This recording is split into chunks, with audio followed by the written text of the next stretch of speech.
the first election since the Supreme Court overturned Roe versus Wade. But will abortion play a key role in who sits in the White House next? Catherine Hadro gives us a look at the presidential candidates and their stances on abortion.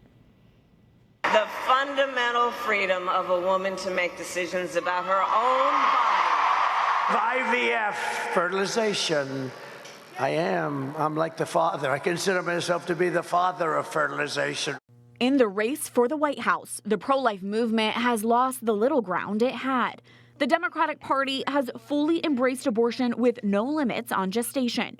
And the Republican Party is slowly stepping away from protecting life. We'll stop Donald Trump's extreme abortion bans because we trust women to make decisions about their own body and not have their government tell them what to do.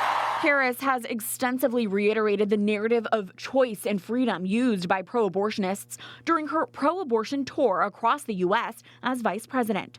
She is the first sitting vice president to visit an abortion facility. As the Democratic presidential candidate, she made it the center of her campaign, vowing she would federally protect abortion as a so-called right. And I pledge to you, when Congress passes a bill to put back in place the protections of Roe v. Wade, as President of the United States, I will proudly sign it into law. During an interview with Wisconsin Public Radio, Harris floated the idea of ending Senate filibusters to pass so-called abortions rights legislation. The filibuster rule sets a 60-vote threshold in the Senate to advance legislation. Harris wants a simple majority of 51 votes. She even brought religion into her argument in supporting abortion during her national debate against Trump. And one does not have to abandon their faith or deeply held beliefs to agree. The government, and Donald Trump certainly, should not be telling a woman what to do with her body. Former President Donald Trump has waffled on the issue as far as his own personal vote. He initially said he'd vote in favor of Amendment 4 in Florida, which would expand the abortion window to 15 weeks, saying he thought women needed more than 6 weeks. But after some backlash, he officially pledged to vote no on the radical measure.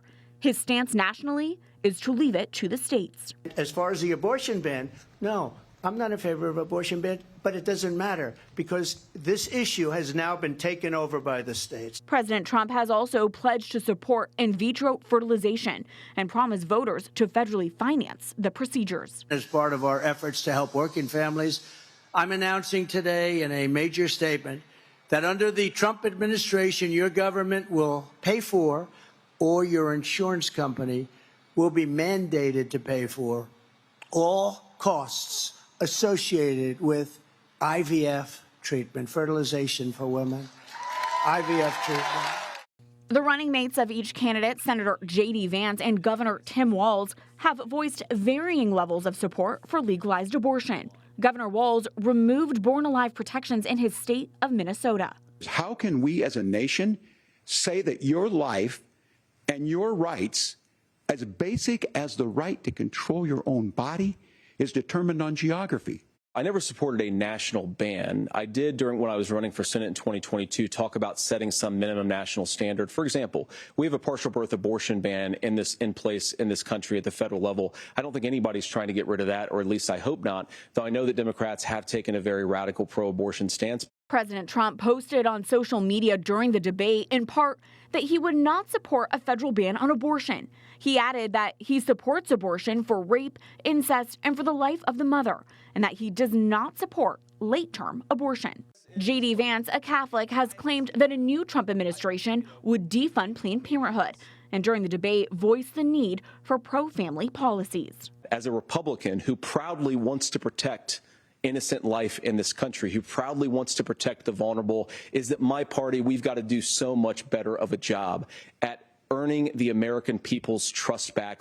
I want us to support fertility treatments. I want us to make it easier for moms to afford to have babies. I want it to make it easier for young families to afford a home so they can afford a place to raise that family. And I think there's so much that we can do on the public policy front just to give women more options. Let voters make these decisions. Let the individual states make their abortion policy. Catherine Hadro, EWTN News Nightly.